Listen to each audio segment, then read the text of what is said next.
Esse é mais um corte da live dos meio amadores. Nós estamos semanalmente nas multiplataformas, transmitindo diversos jogos. Antes de começar o vídeo, confere aí se já está inscrito no canal, deixe seu like e compartilhe o vídeo. Agora, sem mais delongas, vamos pro vídeo.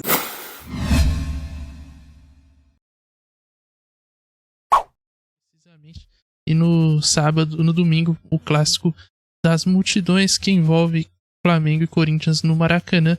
E é justamente sobre o Corinthians a nossa enquete de hoje e gira em torno de Luxemburgo. Luxemburgo já corre perigo no Corinthians? Você acha que ele... Na verdade, a pergunta é: Luxemburgo termina o mês de maio no Corinthians? Que os resultados até aqui são tenebrosos, o técnico ainda não venceu. Estreou diante do Independente Del Valle e de lá só soma derrotas e empates, não tá tendo um retrospecto muito positivo. Perdeu diante do Del Valle, empatou diante do Fortaleza, perdeu para o Atlético Mineiro na última quarta-feira. Então a sequência aí do Corinthians é muito ruim e o trabalho, principalmente, parece que o time do Corinthians piorou. Cássio Ângelo, muito boa tarde. Você acha que o Lucha corre perigo? Boa tarde, Estevão Barros, a nossa nobre e enorme audiência aqui do Meio Amadores, esse canal fantástico que só me dá alegrias. Como você bem falou, Estevão Barros, parece que o time do Corinthians vem diminuindo de produção. Primeiro jogo lá do Luxemburgo, a gente deu um desconto que ele teve um dia só de trabalho no Corinthians antes de enfrentar o Independente Del Valle em casa. A equipe até mostrou uma certa resistência. Depois de uma semana para trabalhar contra o Fortaleza, o time até que correu, conseguiu um empate heróico lá, muito na falha lá do zagueiro Bruno Pacheco com o Fernando Miguel. E daí em diante foi só ladeira abaixo. Perdeu de 3-0 para o Botafogo, empatou com o São Paulo em casa. Esse a gente tem que fazer uma ressalva, porque teve uma arbitragem muito polêmica, para a gente não falar aqui outras palavras, do seu Bruno Arleu de Araújo, de um pênalti que talvez não tenha sido pênalti, de um pênalti que não foi marcado no Cagliari, de uma arbitragem confusa, de muitos cartões para as duas equipes. E aí vem um jogo contra o Atlético Mineiro, que mais uma vez o Corinthians pega um baile. Foram 25% de posse de bola apenas para a equipe do Parque São Jorge, nenhuma finalização em direção ao gol. O Luxemburgo até aqui começa já a ser questionado desse seu trabalho à frente da equipe do Parque São Jorge. Pois é, e chama a atenção, Cássio, você citou os números diante do Atlético Mineiro, né? O Corinthians praticamente não jogou, né? Aliás, contra o São Paulo na Neoquímica Arena já havia sido um cenário parecido, principalmente na segunda etapa. A equipe muito preocupada em só se defender. É uma equipe muito fragilizada emocionalmente, né?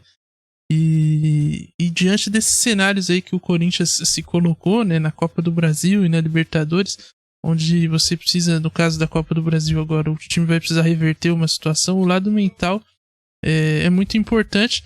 E é uma equipe que não tem confiança, os jogadores já não conseguem mais acreditar na equipe, nos próprias jogadas que eles fazem neles mesmos. O time não consegue, né, ter uma troca de passes, criar jogadas. É um deserto esse time do Corinthians, Cássio. É um cenário desesperador para a equipe do Parque São Jorge. Para a gente que analisa de fora, Estevão Barros, porque o Luxemburgo está dizendo ao contrário. Entrevista dele falou que já ajeitou a defesa. Por exemplo, contra o Botafogo só chutou 6 vezes a gol. 3 o Cássio pegou e 3 foram na rede. Contra o Atlético Mineiro, ele disse que já viu uma melhora no sistema de meio campo, com o Paulinho jogando de primeiro volante. Já tinha criação com o garoto Wesley pela ponta, o Roger Guedes voltando mais para buscar jogo, o Matheus Araújo revezando muito bem de posição com o Yuri Alberto quando teve oportunidade. Eu acho que a gente está vendo outros jogos do Corinthians, porque quando eu vejo a entrevista do Luxemburgo, eu acho que está tudo bem. Pois é, o Lucha tem chamado a atenção por essas coletivas, né? No mínimo, bem questionáveis. Já contra o Botafogo, visivelmente irritado, ele já, né, ao ser perguntado sobre a questão das finalizações, como o Cássio falou, deu essa justificativa de que não, a equipe só cedeu 6 finalizações ao Botafogo. O Cássio não fez nenhuma defesa, mas tomou 3 gols, né? Então, o que adianta o goleiro não fazer defesa, mas tomar 3 gols, seu time tomar um vareio? Então, ele segue, parece sem encontrar respostas para os problemas. E aí entra numa outra questão que pega bastante, e é uma discussão que já vem no Corinthians desde a temporada passada, que é o elenco, Cássio Ângelo. O elenco também tem seus problemas, é um elenco envelhecido já, tanto que uma das primeiras mudanças que ele fez foi no sistema defensivo, pôr para jogo o jovem Murilo, zagueiro que se firmou como titular na equipe, vem jogando bem, apesar de tudo, né? Dos poucas coisas que deu certo e que chamou a atenção desde que o Luxemburgo chegou. Mas ainda tem Gil, tem Fábio Santos, tem no meio-campo Paulinho, que jogou nessa quarta-feira, mas que também já não é o mesmo jogador. Enfim, um elenco Juliano, e tem o Renato Augusto para voltar, que é peça fundamental, vinha fazendo uma grande temporada. Mas é interessante como esse elenco também já era visível isso, né, no começo da temporada, e agora parece que vai ficando mais claro que não tem condições. O Corinthians vai precisar fazer uma grande reformulação no seu elenco, né, para a próxima temporada, Cássio. Parece que a reformulação já começou, segundo alguns jornais aí. Parece que o zagueiro Valbuena já não interessa mais a equipe do Parque São Jorge, já vai treinar em separado.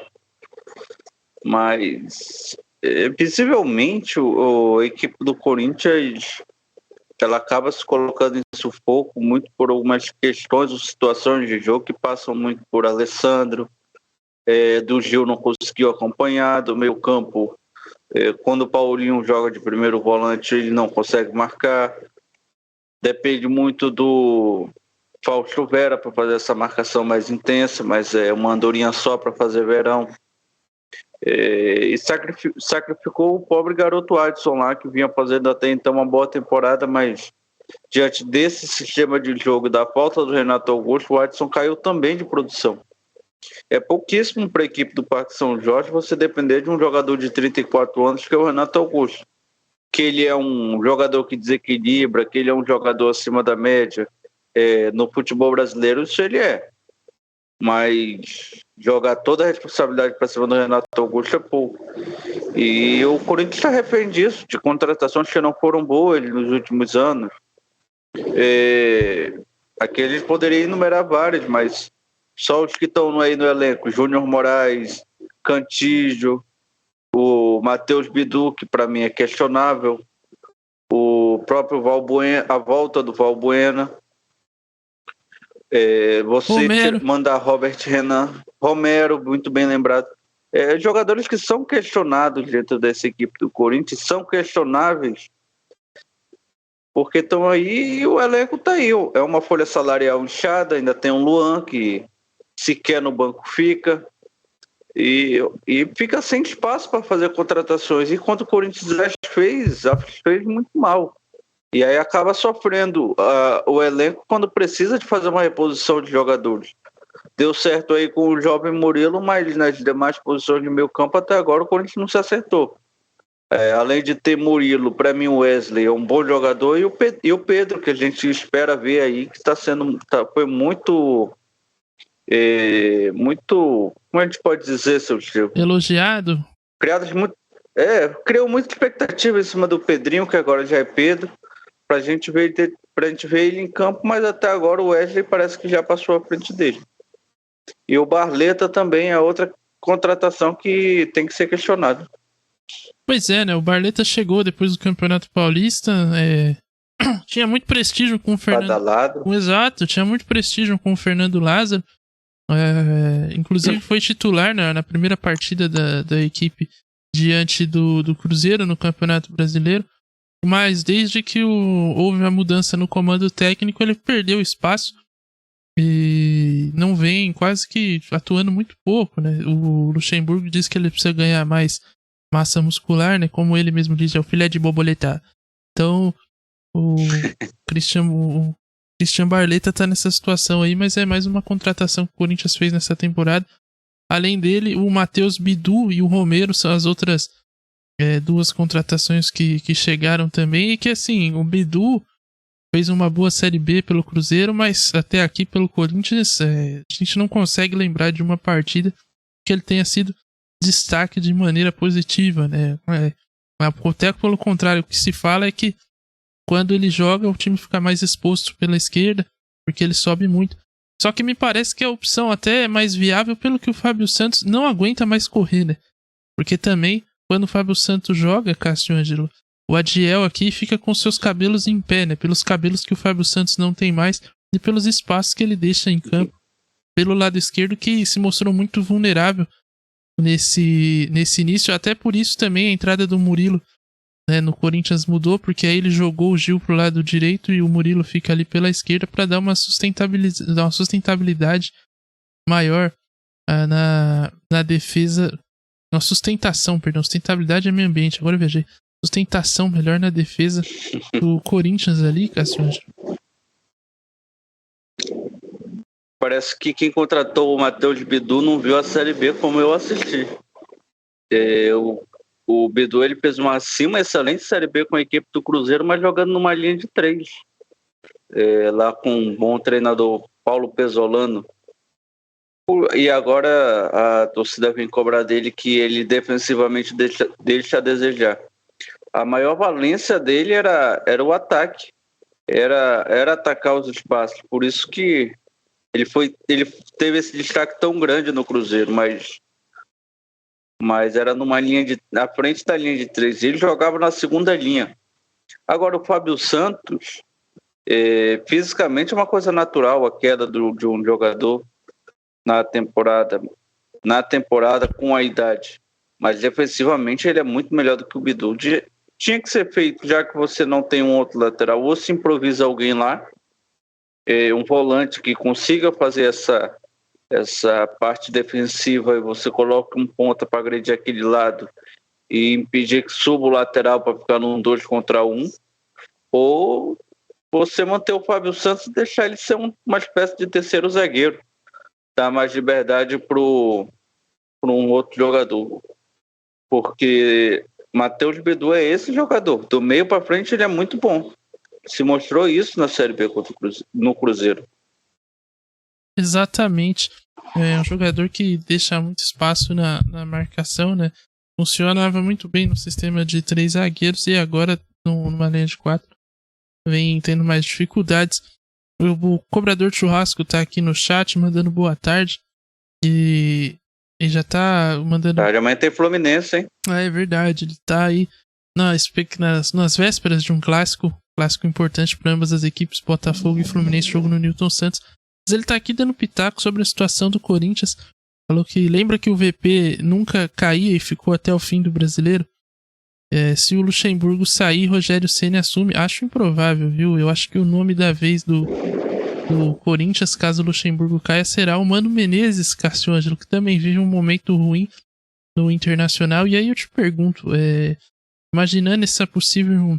Vamos supor que o Mano caia aí nesse fim de semana, se perder o Grenal, que não é improvável também. E o Luxemburgo, o Mano livre no mercado, o Corinthians opte por trocar. É o melhor nome? Ou o Mano também, pelo trabalho que ele vem fazendo no Internacional, você buscaria outra coisa? Olha, pelo perfil do Corinthians, o Mano provavelmente vai ser a prioridade, já que o Corinthians gosta de reviver velhas lembranças. Trouxe Romero, trouxe Gil, Paulinho, Renato Augusto, Romero, Valbuena, Alessandro. O Corinthians gosta muito de ter de volta o que já foi seu. É aquele cara que vende o carro e se vê lá na loja de usados, vai lá e compra de novo. Então, visto esse perfil de contratação da equipe do Parque São Jorge, provavelmente vai ser a prioridade, Mano Menezes. Mas, para esse momento do Corinthians, é complicado também a gente olhar o mercado interno brasileiro. Eu não vejo assim grandes treinadores disponíveis. que possam chegar e mudar a situação do Corinthians, não. Mas aí se mandar o Luxemburgo embora agora, para mim já é receita de time rebaixado. Pois é, né? Aí já vão ser 5 técnicos, cara, em 6 meses. É um negócio absurdo, cara. Acho que nunca Isso não é receita para rebaixar um time? Ô, rapaz, isso aí é o manual. O Corinthians vai seguir no manual da Série B, porque se trocar de técnico, 5 técnicos em 6 meses realmente é um recorde aí. Tem que ver se já não houve isso na história do futebol brasileiro, porque não consigo me lembrar de um outro caso. Realmente uma situação muito ruim. E nas Copas, Cássio, a situação ficou difícil, né? A equipe daqui na próxima quarta-feira, na última, perdeu pro Atlético Mineiro, como você falou. O Corinthians não viu a bola no jogo, pouco fez. O Atlético até no primeiro tempo não fez uma boa partida. Poderia, pelo que o Corinthians não jogou, ter feito mais, mas aí na segunda o Atlético veio para praticamente selar a classificação. E na quarta-feira o Corinthians tem um jogo dificílimo diante do Argentinos Júnior. Na Argentina, o Corinthians já perdeu para o Argentinos Júnior na Neoquímica Arena e é um jogo de vida ou morte para o Corinthians praticamente. Você acha que a situação nas Copas para o Corinthians já era em sacar a viola e ir embora? É complicadíssimo para a equipe do Parque São Jorge, porque primeiro você vai ter que reverter contra um Galo que está se ajeitando. Se a gente for pegar o Atlético Mineiro de um mês atrás, já é uma equipe que mostra uma evolução. Está conseguindo trabalhar lá no Atlético Mineiro, era uma dúvida que a gente tinha aqui. Inclusive, a gente até comentou isso em uma área passada, Estevão Barro.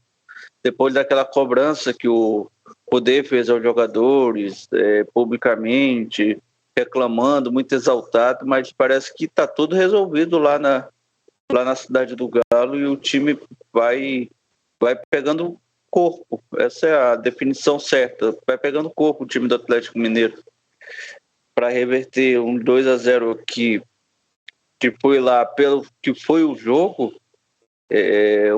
Eu hoje, dia 19 de maio, não consigo ver, não. Essa possibilidade do que eu vi quarta-feira e do que eu projeto para a equipe do Corinthians, hoje, 19 de maio, aqui nesse área, eu acho que o Corinthians já foi de Copa do Brasil. Agora, Libertadores, é complicado falar porque tem um Argentino Júnior agora e depois, me corrija, ele vai fechar com o Del Valle, não é isso? Não, Argentino Júnior, acho que tem o Galo ainda no meio, a volta, né? E aí depois... Não, tô falando só Libertadores mesmo. Aí... Ele fecha com o Del Valle lá, fecha com o Liverpool em casa. O Del Valle é no jogo na sequência desse do Argentino Júnior. Mas... porque tem 2 jogos fora agora. Se ele voltar da Argentina e lá de Del Valle sem pontuar, para mim, eu acho que já era em sacar a viola. Tem que pelo menos fazer 1 ponto lá em Sarandi, ou em Sarandi ou contra o Del Valle, 1 ponto, e aí decide em casa contra o Liverpool e torce por uma combinação de resultados. O que ele não pode é perder os 2 jogos. Sim, é uma situação complicada aí para a equipe do Corinthians, que nesse fim de semana também tem um jogo complicado diante do Flamengo, jogo que faremos aqui. Um jogo que reúne equipes que vivem uma inconstância nesse início de ano, né, nesse primeiro semestre até aqui. Parece que as coisas no Flamengo estão se acertando. O Sampaoli está conseguindo já dar um padrão de jogo para a equipe. O Flamengo anunciou reforços aí, né? O Luiz Araújo já está confirmado. Especula-se o De La Cruz também na equipe do Flamengo. Claudinho também. Claudinho. Então é o Sampaoli já, 7 reforços mais, Cássio Ângelo. O bicho já tá pondo as asinhas pra fora, pedindo reforço pra diretoria. E também o Flamengo que vai precisar fazer uma reformulação aí no seu elenco, né? Alguns jogadores já parece que estão no fim de ciclo com a camisa do Flamengo. Um deles é o Everton Ribeiro, que inclusive o Neto já cravou que o Everton Ribeiro é a bola da vez pra cima do Corinthians. e vai ser contratado aí. Me parece uma questão eleitoreira isso aí, uma tentativa de ganhar voto, porque eu não sei com que dinheiro o Corinthians vai trazer o Everton Ribeiro, por mais que ele esteja em fim de contrato, já possa assinar um pré-contrato, mas o salário do Everton Ribeiro, pelo que ele fez no Flamengo, não deve ser pequeno. Então, eu diria pra você que se o Neto falou, meu amigo, já pode cravar Everton Ribeiro no Palmeiras em 2024. Pode comemorar, torcedor do Palmeiras, porque... 2023 ainda, né? Se bobear ainda em 2023, porque o Neto, velho... Mas... São Paulo já vai arrumando a equipe. Cássio Ângelo, que empatou nessa terça-feira o Fla-Flu, jogo de ida em 0-0. E agora tem o Corinthians pela frente. O Flamengo é favorito para essa partida, mas o São Paulo gosta de inventar também, hein? A gente sabe que o técnico argentino faz das suas de vez em quando. Destacar que só foi empate porque a arbitragem lá foi muito ruim. Eu sei que dizer que a arbitragem no Brasil foi ruim num jogo, é chover no molhado, mas tem que se ressaltar. Não estou dizendo que o Flu ia vencer o clássico, não, mas poderia ser 1-1, 2-2, se não fosse a Temegaga e a arbitragem lá no Fla-Flu. A reformulação já tinha começado com o Dorival. A verdade é essa. Eu acho que a diretoria, como aqui a gente discutiu várias vezes, não teve grife para peitar lá o Dorival, mas a reformulação já tinha começado lá, inclusive do Dorival, identificando os problemas no elenco e removendo-os. Lembrar que saiu os Diegos, o Rodinei saiu, o Rafinha,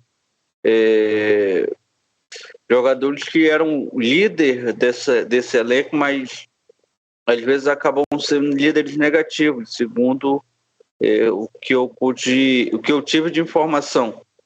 E aí esse processo de reformulação ele foi parado no meio com a falta da renovação do Dorival, ou deixaram de renovar com o Dorival. E aí chegou o Vitor Pereira, joga totalmente... Ele mostra totalmente as fragilidades do elenco, na minha opinião, o Vitor Pereira. Mostra que o Everton Ribeiro já não jogava mais na intensidade que ele precisava, o Gerson não tinha chego bem da Europa, Davi Luiz não estava numa boa fase, ele vai lá, recupera o Fabrício Bruno, o Pablo, o Rodrigo Caio, que não consegue ter uma sequência de jogos. E por conta de tudo isso, o Vitor Pereira, querendo ou não, foi um mal que veio para o bem, para a equipe do Fly e para todo o Brasil. Para o Brasil porque divertiu muito a audiência, e para o Fla porque conseguiu demonstrar as fragilidades que tinha no elenco. Acho que essas contratações são boas. O Fla acertou para mim na contratação do Ayrton Lucas, que veio por empréstimo e agora ficou em definitivo. Para mim errou na contratação do Gerson, acho que foi muito dinheiro para um jogador só. E o Luiz Araújo, você pode mais priorizar, porque ele veio lá da base do São Paulo Futebol Clube. Aí tem o Agostinho Rossi, foi uma oportunidade de negócio lá junto ao Boca Juniors, não conseguiu renovar o contrato, Boca Juniors, o goleiro vem. E aí fica o De La Cruz. De La Cruz é um jogador caro, renovou recentemente com o River Plate, tem uma multa mais ou menos de 15 milhões de euros. A ver se o River Plate vai querer fazer negócio ou se o Flá vai ter que ir lá pagar a multa para ter o bom jogador argentino. Negociou com vários clubes aqui no Brasil, mas a pedida do River sempre foi um impasse que impediu que ele assinasse. Ele esteve próximo do Palmeiras, conversou com o Vasco, conversou com o Atlético Mineiro, mas a questão financeira sempre é um entrave muito grande para tirar o De La Cruz lá da equipe do River Plate. Pois é, né?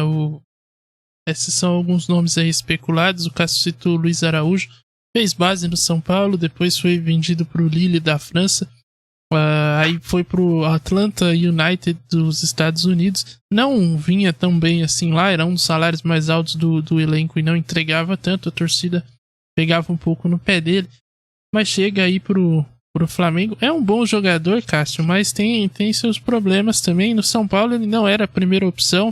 Quando subiu da base fez uma fumaça ali, mas depois caiu. E ele tinha concorrência também muito forte do David Neres naquele período, que era esse sim era a grande joia da base no momento. E aí ele acabava sendo um pouco preterido. Como o David Neres foi vendido pro Ajax, o Luiz Araújo acabou ganhando espaço. Só que ele saiu também e não deixou muita saudade. Pouco tempo depois subiu o Antony. E aí também já era um outro grande jogador. Então, Luiz Araújo é bom, mas não é essa Coca-Cola toda. Acho que vai ter grandes problemas. Quem é São Paulino lembra muito aí dos grandes gritos de Rogério Ceni: Araújo! Araújo! Na beira do campo. Então, chega aí. Pode ser útil nesse time do Flamengo. Acho que vai ajudar lá, vai trazer velocidade, rejuvenescer um pouco o plantel. Mas não esperem dele um grande craque, viu? Ele vai fazer bons jogos, depois vai oscilar, enfim. É esse jogador. Mas de qualquer forma, por exemplo, para jogar contra o Corinthians no domingo do Maracanã seria uma ótima peça, porque esse time do Corinthians também vive um momento trágico e ninguém sabe como que esse time vai entrar em campo. Aliás, todo mundo sabe que ele vai entrar em campo. Os jogadores a gente sabe, mas a postura da equipe que tá um negócio claudicante. Então é um jogo que o Flamengo é amplamente favorito no Maracanã. Eu espero uma goleada, viu, Cássio Ângelo? Não sei qual é o seu palpite pro jogo aí, mas eu vou falar que pra mim é 4-0 Flamengo, hein? Pra mim é goleada de um lado ou é goleada de outro. Não vai ter meio termo, não. São Paulo, quando perde, ele perde direito. Ele não perde assim de 1-0, não. Sim, isso é verdade. Inclusive eu quero buscar aqui o retrospecto dele com o Luxemburgo, porque eu lembro que quando o Luxemburgo estava no Vasco, ainda teve um jogo com o Atlético Mineiro do Sampaoli que o Luxemburgo amassou o Sampaoli. 2-1 pro Vasco, com o Thiago Pikachu e Germán Ezequiel Cano Ricaute. Lá no finalzinho do jogo, o Atlético Mineiro terminou com 10 atacantes. Eduardo Sacha, Vargas, Nossa. Marrone. Então, e ele conseguiu a proeza de perder para aquele time do Vasco.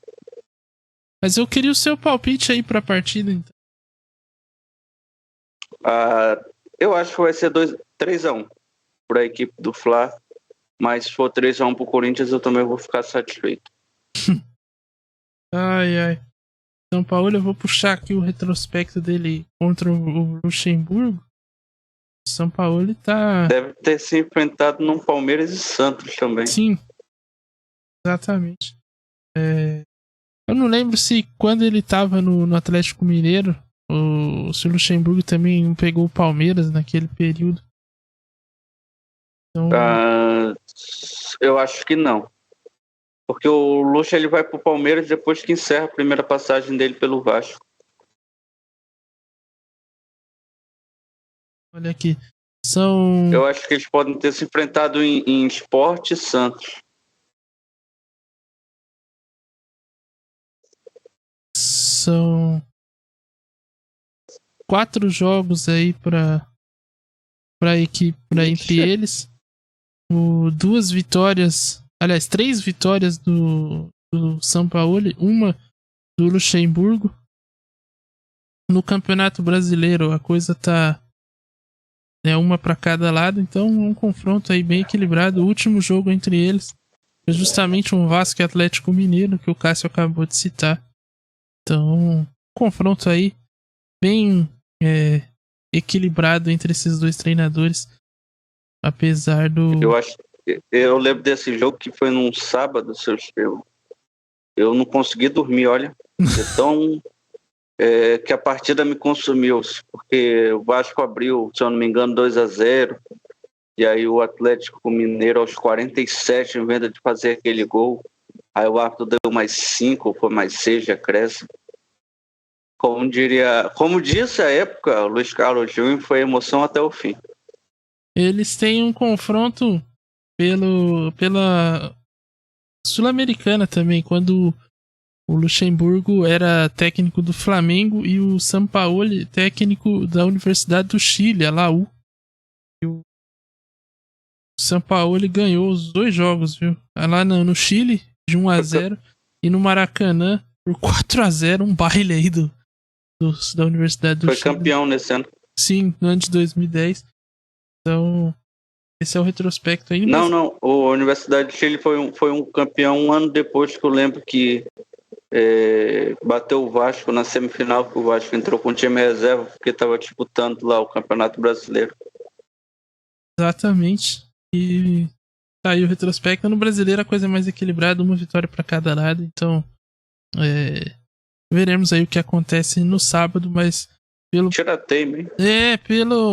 Pelo desempenho das equipes aqui nesse ano, eu iria de 4-0 Flamengo. Vou manter o meu palpite para esse jogo de sábado, que você acompanhará aqui no Meio Armadores. A partir das 15 horas nós faremos um pré-jogo aí, comentar aí todos esses bastidores, todas essas questões que envolvem as duas equipes, retrospectos, enfim, escalações, perseguir jogadores, árbitros.